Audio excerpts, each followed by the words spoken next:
Sir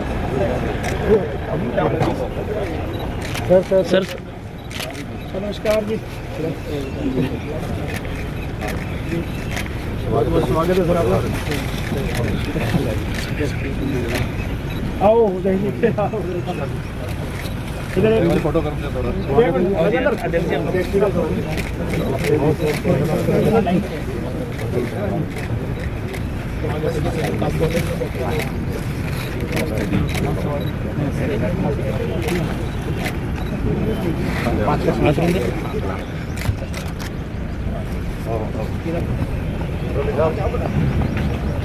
बोलने के बाद पहली बार आए जी, आपका स्वागत है।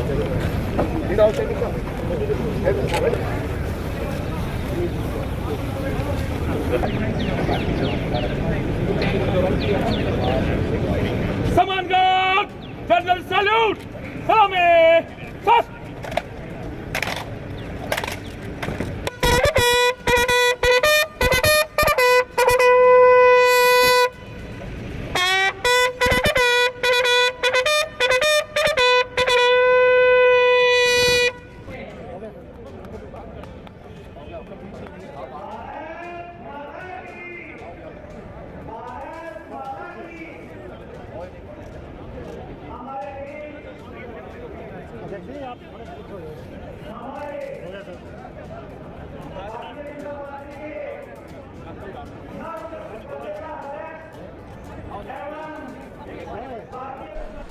थोड़ी आवाज आई है, मोदी जी को सुनाई देनी चाहिए दिल्ली में जोरदार जयकारे के साथ।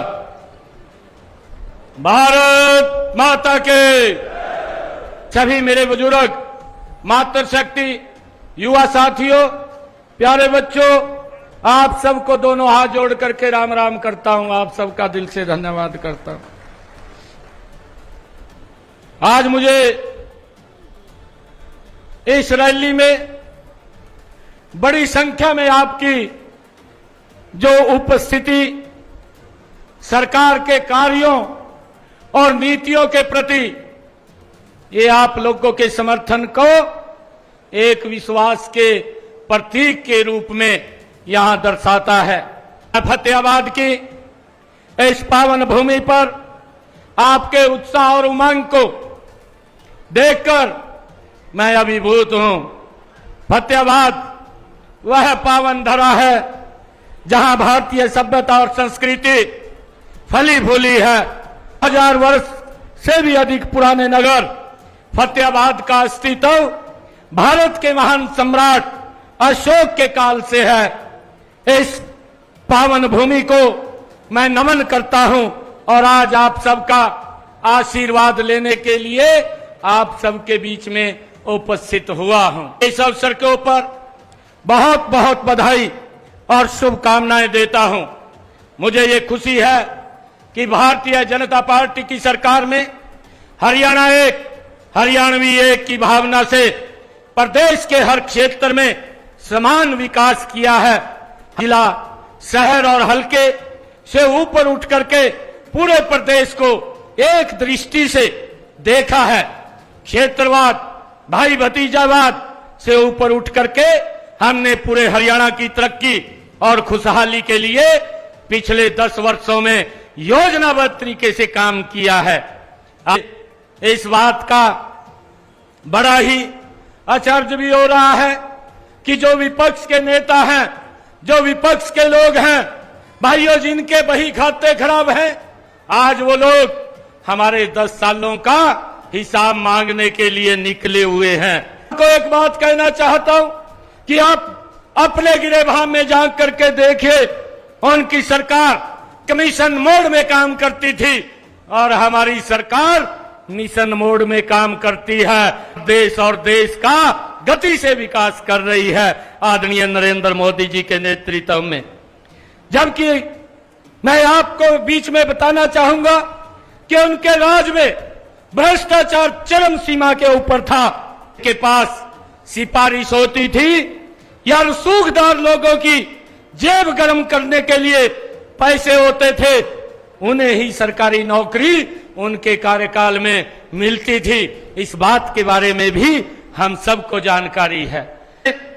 प्रदेश में सबसे बड़ा पहला काम व्यवस्था परिवर्तन का किया है। हमने ऐसे बिचौलियों की दुकानें बंद करवा दी हैं जो सरकारी नौकरी दिलवाने में या लोगों के सरकारी कामकाज करवाने में भाइयों दलाली करते थे। लोगों को हमने पिछले 10 वर्षों में बाहर का रास्ता दिखाने का काम किया है। हमने प्रदेश में भय भ्रष्टाचार, भाई भतीजावाद, जात पात, क्षेत्रवाद से मुक्ति करके विकसित बनाने का काम हमारी सरकार ने पिछले 10 वर्षों के अंदर किया है। आज जो लोग ये 10 वर्षों का हिसाब मांग रहे हैं, मैं आज उन लोगों को एक आईना भी दिखाना चाहता हूं कि आपके कार्यकाल में, आपके समय में क्या क्या कार्य होते थे।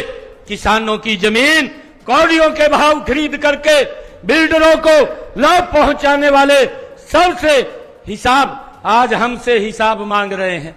हम सब जानते हैं हरियाणा के अंदर कांग्रेस के समय में, जब कांग्रेस की सरकार थी, जो लोग आज हिसाब मांग रहे हैं वो भोले भोले किसानों की जमीन को दफा 4, दफा 7 लगा करके उनको बिल्डरों को देने का काम करते थे। आज ये हिसाब मांग रहे हैं।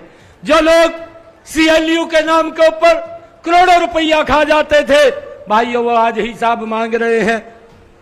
जो लोग जात पात, क्षेत्रवाद, भाई भतीजावाद की राजनीति करते थे वो हमसे हिसाब मांग रहे हैं।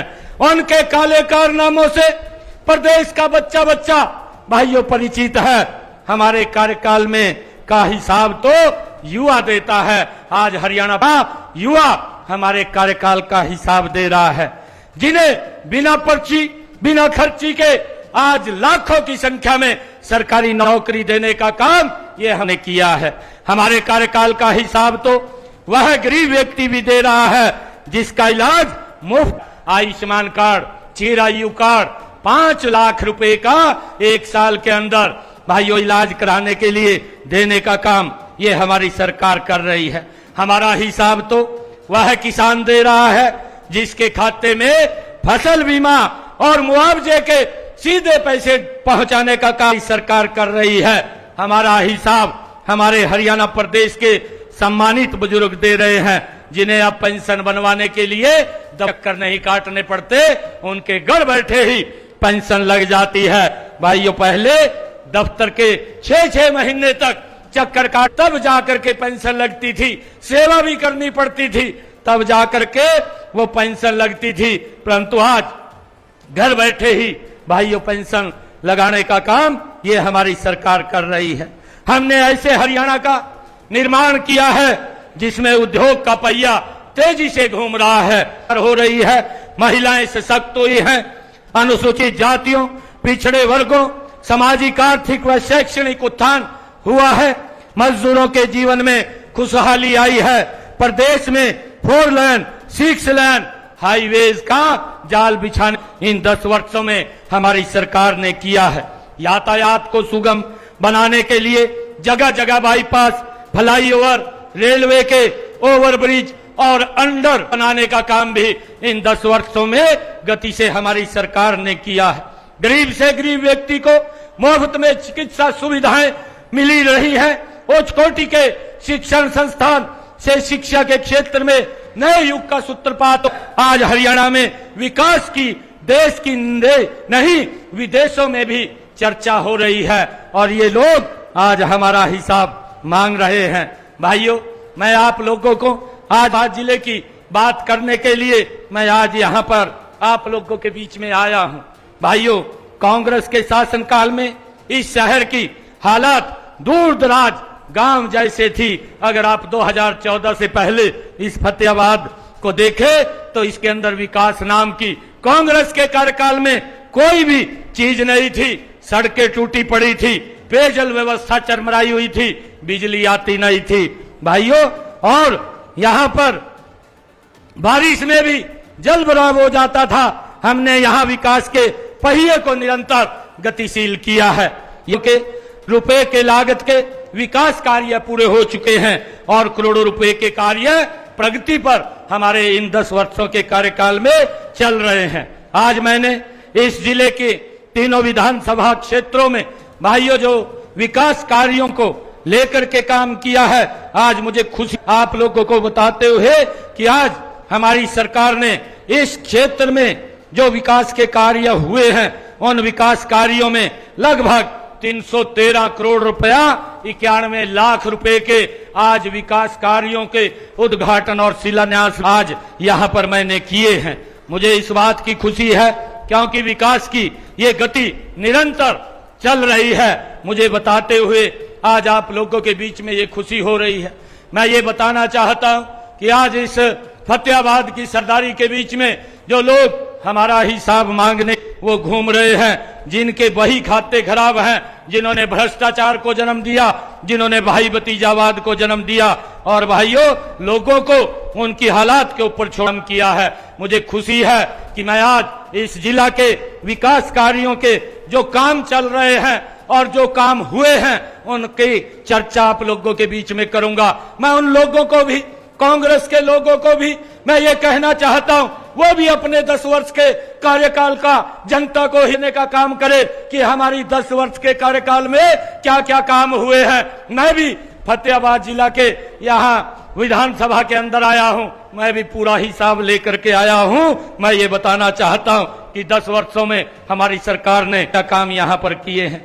भाइयों मुझे खुशी है कि फतेहाबाद में एक मेडिकल कॉलेज खोलने का हमारा लक्ष्य है और इस दिशा में बड़ी से शिरोमणि श्री गुरु रविदास जी राजकीय मेडिकल कॉलेज यहाँ पर खोला जा रहा है, उसके लिए गति से काम चल रहा है। मुझे इस बात की बड़ी खुशी है। हर जिले भाइयों 200 बेड का एक अस्पताल खोलना भी हमारा लक्ष्य है ताकि किसी को भी इलाज के लिए दूर ना जाना पड़े। इसी दिशा में सेक्टर 9 में यहाँ फतेहाबाद में 45 करोड़ रुपए की लागत से 200 बेड के अस्पताल का भाइयों निर्माण यहाँ पर कार्य चल रहा है। टोहाना के अंदर भी अगर हम देखें 100 करोड़ रुपए की लागत से 100 बेड का 7 मंजिला अस्पताल का निर्माण भी यहाँ पर गति से भाइयों इस फतेहाबाद जिला में चल रहा है। आप सब जानते हैं आज का बस अड्डा आबादी वाले क्षेत्र में आ जाने से भारी भीड़ रहती थी, इससे यातायात जाम रहता था, समस्याएं पैदा होती। वह बस अड्डा भी छोटा था, परंतु हमने जिला मुख्यालय के ऊपर जिस प्रकार का बस स्टैंड की आवश्यकता है वो आवश्यकता होनी चाहिए और इसलिए हमने सेक्टर 5 में नए बस अड्डे के निर्माण के लिए 16 करोड़ रुपए की लागत उसका कार्य चल रहा है, वो भी हमने यहाँ पर बनाने का निर्णय वो किया है। और भाइयों हमने यहाँ पर शहर में पार्क समस्या को देखते हुए 8 करोड़ रुपए की लागत से बहुउद्देशीय पार्किंग स्थल भी यहाँ पर बनाया है। ये भी नए बस अड्डे का निर्माण हो चुका है जिस पर 26 करोड़ रुपए की लागत यहाँ पर लगी है। भाइयों हमने शिक्षा के क्षेत्र में जिले को अग्रणी बनाने के लिए कई नए संस्थान खोले हैं। भुंदर 13 करोड़ रुपए की लागत से राजकीय महाविद्यालय खोला है। जाखल में नई ITI का निर्माण 9 करोड़ रुपए की लागत से भाइयों किया गया है और धोंगड़ में भी 15 करोड़ रुपए की लागत से राजकीय बहुतकनीक स्थान खोला है। टोहाना के जमालपुर शेखा में सरदार हरपाल सिंह राजकीय बहुतकनीक बनाया गया है जिस पर 18 करोड़ 36 लाख रुपए की लागत आई है। रतिया में 10 करोड़ 50 लाख रुपए की लागत से राजकीय महाविद्यालय यहाँ पर खोला गया है।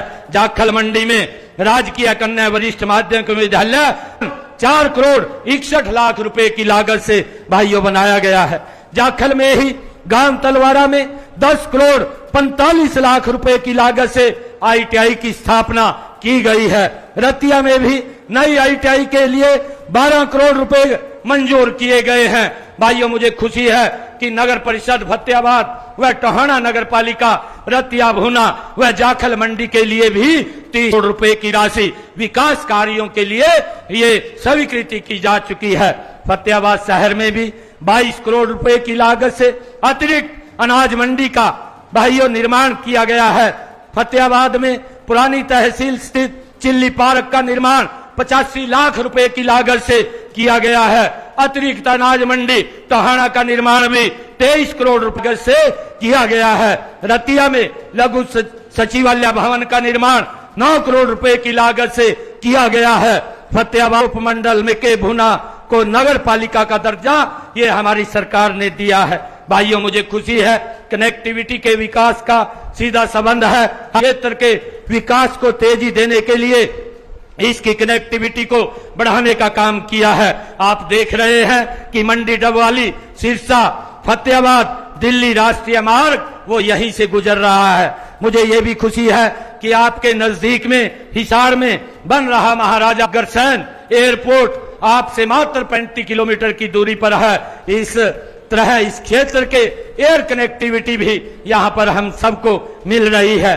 आपके इस क्षेत्र में भट्टू लुदेश्वर रोड पर 25 करोड़ रुपए की लागत से ओवरब्रिज का निर्माण और जाखल बुन्ना रोड पर 26.5 करोड़ रुपए की लागत से रेलवे ओवरब्रिज का निर्माण किया जा रहा है। मुझे खुशी है बताते हुए आप लोगों को कि हमारे इस फतेहाबाद जिला में इसके अलावा सूरेवाला चौक से चंडीगढ़ रोड टोहाना पंजाब बॉर्डर तक 148B का निर्माण 100 करोड़ रुपए की लागत से वहां शुरू हो गया है।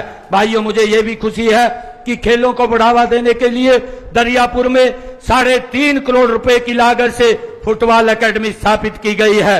बोडिया खेड़ा स्टेडियम में 8.25 करोड़ रुपए की लागत से सिंथेटिक एथलेटिक्स ट्रैक का निर्माण भी यहाँ किया जा रहा है। हमने पिछले 4 महीनों में जो बड़े निर्णय किए हैं भाइयों, उनका भी मैं आप लोगों के बीच में थोड़ा जिक्र करना चाहूंगा।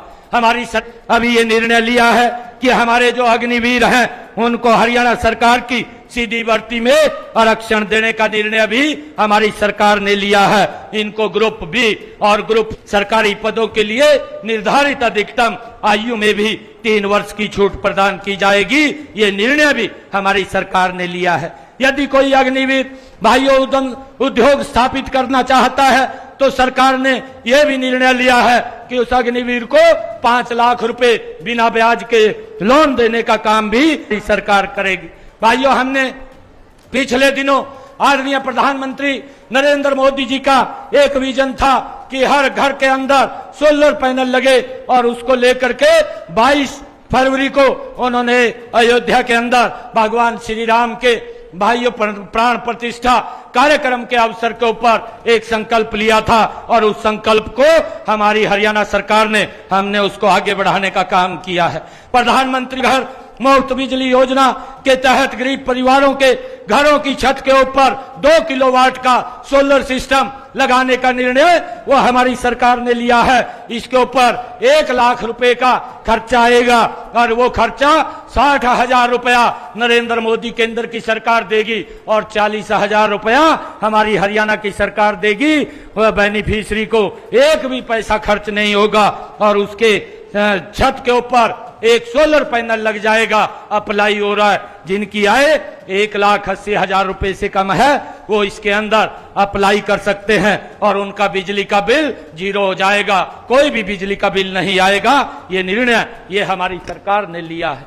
खुशी है आप लोगों के बीच में हमारी सरकार ने अभी ये पीछे हमने ये निर्णय लिया है कि हरियाणा प्रदेश के अंदर अभी विभिन्न प्रतियोगिता परीक्षाओं में 50,000 युवा और भर्ती हम अगस्त तक कर लेंगे। ये भी निर्णय हमारी सरकार ने लिया है। हमने पिछले दिनों भाइयों आप लोगों की मांग के ऊपर जो पिछड़े वर्ग की क्रीमी लेयर की 6 लाख रुपए की जो लिमिट को भी बढ़ा करके हमने 8 लाख रुपया करने का निर्णय किया है और उस क्रीमी लेयर को एग्रीकल्चर कृषि और उसकी सैलरी से उसको बाहर किया है ताकि ज्यादा हमारे ओबीसी समाज के लोगों को इसका लाभ मिल सके।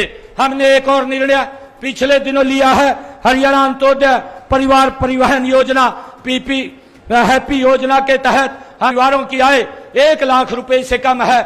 ऐसे परिवारों को भाइयों अगर कहीं दवाई लेने के लिए जाना है या शहर में कोई सामान लेने के लिए जाना है, किसी हॉस्पिटल में जाना है या कहीं रिश्तेदारी के अंदर जाना है तो उसको हमने 1000 किलोमीटर के कर दिया है। वो बस के अंदर हरियाणा रोडवेज की मुफ्त में 1000 किलोमीटर 1 साल के अंदर यात्रा कर सकेगा। ये भी निर्णय हमारी सरकार ने लिया है। भाइयों मुझे खुशी है पिछले दिनों मुख्यमंत्री शहरी आवास योजना के तहत पहले चरण में 14 जिलों शहरों के अंदर 14 कस्बों के अंदर हमने भूमि की पहचान करके 15,000 250 गरीब परिवारों को प्लाट के आवंटन पत्र सौंपने का भी कार्य हमारी सरकार ने ये पिछले है। हमने ये भी निर्णय अभी पिछले दिनों लिया है कि ग्राम पंचायत के काम कराने की जो लिमिट 5 लाख रुपए थी, अब उसको बढ़ा करके हमारी सरकार ने 21 लाख रुपए किया है, ताकि गांव के विकास की गति और तेज हो सके, उनको कोई दिक्कत ना आए। भाइयों, हमारी सरकार ने अभी पिछले दिनों ये भी निर्णय लिया कि गांव में जो एससी और बीसी चौपालें थी, उनके रख रखाव के लिए, उनके नवीनीकरण के लिए हमने 118 करोड़ रुपया उनके खाते के अंदर, सरपंचों के खाते में डायरेक्ट पहुंचाने का काम किया है। भाइयों, मुझे यह भी खुशी है कि हमने पिछले दिनों यह भी निर्णय किया है कि जिन परिवारों का, जिन उपभोक्ताओं का 2 किलोवाट का कनेक्शन, उसको सरचार्ज से मुक्ति दी है। अब उसको कोई सरचार्ज नहीं देना पड़ेगा, जितना उसका यूनिट खर्च होगा उतने का ही बिल आएगा, बाकी उसका कोई बिल नहीं आएगा। ये भी निर्णय हमारी सरकार है। मुझे ये भी खुशी है बताते हुए कि आपकी समस्याओं का तत्परता से समाधान हो। हमने अधिकारियों को कहा है कि हर रोज 9 बजे से लेकर के 11 बजे तक सचिवालय के अंदर डीसी महोदय, एसपी महोदय और पूरे प्रशासनिक हमारे अधिकारी भाइयों समाधान शिविर के माध्यम से आप लोगों की समस्याओं को, चाहे वो जिला स्तर है, उपमंडल स्तर है, उसके ऊपर सुन करके उनका समाधान करने का कार्य हमारी सरकार लगातार कर रही है। भाइयों, मुझे ये भी बताते हुए आप लोगों के बीच में, क्योंकि हमारी सरकार ने लगातार ये निर्णय लिए हैं, जो हमारे श्रमिक भाई हैं, पहले उनके बिटिया की अगर शादी होती थी तो उनके जो कन्यादान का पैसा था वो 2-2, 3-3 महीने, 4-4 महीने नहीं पहुंचता था। ने निर्णय किया है कि जो हमारे श्रमिक भाई हैं, उनकी बेटी की अगर शादी होती है तो शादी के 3 दिन पहले हमारा अधिकारी जब वो अप्लाई करेगा तो उसके घर के ऊपर 1,01,000 रुपया पहुंचाने का काम ये हमारा करेगी। भाइयों, लगातार हमने ये भी पिछले दिनों निर्णय किया है कि जो हमारे श्रमिक भाई थे और जिनके भाइयों बेनिफिट रुके हुए थे, हमने जींद के अंदर श्रमिक भाइयों का एक बड़ा कार्यक्रम किया और उसी करोड़ रुपया उनके बेनिफिट्स का उनके खाते के अंदर पहुंचाने का काम किया है। भाइयों, आज ये फतेहाबाद की सरदारी इतनी भारी संख्या के अंदर यहाँ पर उपस्थित, मैं आज आप लोगों के माध्यम से उन लोगों को पूछना चाहता हूँ जो हिसाब लेकर के घूम रहे हैं, वो अपना हिसाब भी देने का काम करे कि 10 वर्षों में फतेहाबाद के अंदर, फतेहाबाद जिला के अंदर उन्होंने क्या क्या काम किए। भाइयों, बिजली भी नहीं आती थी उनके समय में, आज 24 घंटे बिजली देने का काम अगर किसी सरकार ने किया है तो हमारी सरकार ने किया है। भाइयों, इस बात को हमने समझना है। मैं आज ये बात आप लोगों के बीच में कहना चाहूंगा कि आदरणीय प्रधानमंत्री नरेंद्र मोदी जी के विजन के अनुरूप सबका साथ, सबका विकास और हरियाणा एक, हरियाणवी एक के मूल मंत्र पर चलते हुए हरियाणा और प्रत्येक हरियाणवी के सम्मान का, विकास का बीड़ा वो हमारी सरकार ने उठाया है। मैं अंत में आपको पुनः ये विश्वास दिलाता हूं कि आपके क्षेत्र का इतना विकास किया जाएगा कि यह अन्य विकसित क्षेत्रों में भी अग्रणी होगा।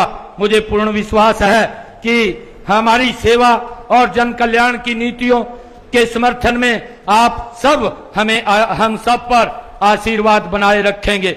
मैं आप सबका दिल से ये धन्यवाद भी करता हूं। और गुड़ाराम जी ने मुझे एक ये मांग पत्र मुझे दिया है, जिसके अंदर ये लगभग मांगे इसके अंदर लिखी गई हैं। आज मैं यहां पर आया हूं। मैं आज यहां पर अभी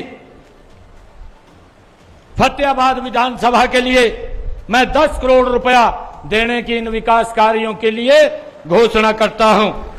और गांव बड्डोपल में वन्यजीवी पशु उपचार केंद्र ये बनवाया जाएगा, इसकी भी मैं घोषणा करता हूं। बिजली व्यवस्था को दुरुस्त करने के लिए सरकार की पॉलिसी अनुसार रास्तों के बीच में लगे खंभों व घर के ऊपर से गुजर रही बिजली की तारों को बिजली विभाग द्वारा निःशुल्क हटाया जाएगा। वह विभिन्न गांवों में जहां वोल्टेज कम है वहां बिजली विभाग द्वारा ट्रांसफार्मर भी लगवाया जाएगा। इसकी भी मैं आज घोषणा करता हूं। उचित भूमि उपलब्ध होने पर फतेहाबाद शहर के वार्ड नंबर 13, 14 में बूस्टिंग स्टेशन भी लगाया जाएगा। इसकी भी मैं आज यहां पर घोषणा करता हूं। फतेहाबाद के मिनी बाईपास को दुरुस्त किया जाएगा। इसकी भी मैं आज घोषणा करता हूं। इसका भी नवीनीकरण किया जाएगा। भूना को उपमंडल तथा भट्टू को तहसील बनाने की जो मांग थी, सरकार की एक कमेटी बनी हुई है। उस कमेटी के अंदर हमारे विधायक महोदय ने ये एप्लीकेशन दे रखी है। जो भी वो नॉर्म पूरे करेगी, तो भी बनाने का काम ये हमारी सरकार करेगी जब ये नॉर्म पूरे होंगे। और जितने और इन्होंने आज विकास के कार्य दिए हैं, मैंने कहा है जो भी आप बनवाना चाहेंगे 10 करोड़ रुपया आज मैंने फतेहाबाद विधायक लिए ये जारी किया है। आप खेत खलिहान के बनवाओ, आप कोई और सामान बनवाइए। विधायक जी, ये 10 करोड़ रुपया आज मैं जारी करता हूं। और मैं आज आप लोगों के बीच में एक बात ये कहना चाहता हूं कि ये नरेंद्र मोदी और Bharatiya Janata party double engine की सरकार भाइयों विकास के लिए कभी कोई समझौता नहीं करेगी। विकास को गति से कराने का काम ये हमारी सरकार का है। मैंने पिछले 10 वर्षों के अंदर जो काम जिला फतेहाबाद के अंदर किए हैं, उनके बारे में आपको बताने का काम किया है। आपके माध्यम से मैं उन लोगों को ये बताना चाहता हूं, सब उठा करके घूम रहे हैं और दिन रात भाइयों हिसाब मांग रहे हैं। मैं आज फतेहाबाद की सरदारी के बीच में ये हिसाब लेकर के इस जिला का आया हूं। को कहना चाहता हूं कि आपकी सरकार भी 10 साल तक रही है। आप भी अपने 10 साल के कार्यकाल का हिसाब देने का काम करें कि हमारी सरकार ने क्या क्या काम किए हैं। भाइयों, हमारे लिए आप सबके जीवन को सरल करना, आप सबके जीवन को सुगम करना, ये हमारी सरकार का प्रथम दायित्व है। हमने और भी बहुत सारे किए हैं। लगातार ये सरकार मिशन मोड के अंदर काम कर रही है भाइयों, ताकि आप लोगों की जो भी मांगे हैं उन मांगों के ऊपर हम पूरा उतर सकें। आज आप सबका इतनी भारी संख्या के अंदर आप लोग आए हैं, ये क्योंकि इतने काम यहाँ पर हुए हैं। जो बस स्टैंड की बात कर रहे हैं, वो बस स्टैंड बन करके यहाँ पर तैयार हो गया है। और जो हमने काम किए हैं, जिसका हमने शिलान्यास किया है, अपने ही समय के अंदर उसका उद्घाटन भी हमारी सरकार ने करने का काम किया है। आप सब इतनी भारी संख्या के अंदर आए हैं, मैं आप सबका दिल से बहुत बहुत धन्यवाद और आप सबका स्वागत भी